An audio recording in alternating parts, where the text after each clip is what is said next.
आज 3 जून आहे आणि 3 जून 2014 हा बीड जिल्ह्यासाठीच नाही तर महाराष्ट्रासाठी एक काळा दिवस मानला जातो.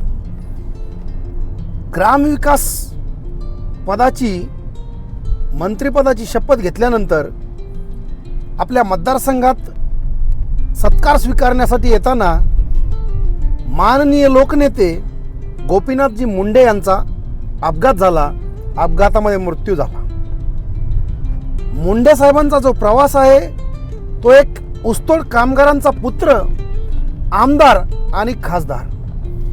त्यांनी गाजवलं ते विरोधी पक्षनेतापद आणि त्यांनी पुढील पिढीला एक संदेश दिला की विरोधी पक्षात असताना सत्तेशी संघर्ष करा. सत्ता अनेक आमिष दाखवल परंतु सत्तेसोबत हात मिळवणूक करू नका.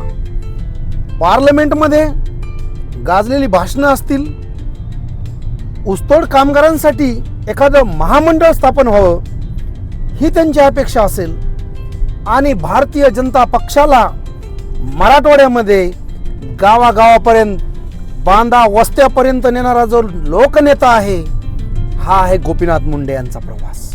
एक दिवस सकाळी यांची पहाट होते तर उसाच्या फडामध्ये.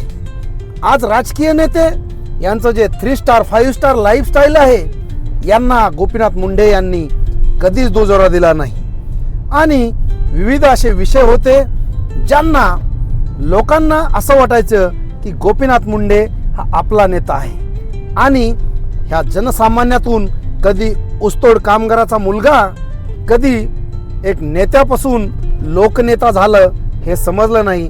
अशा गोपीनाथ मुंडे साहेबांना मी विनम्र अभिवादन करतो.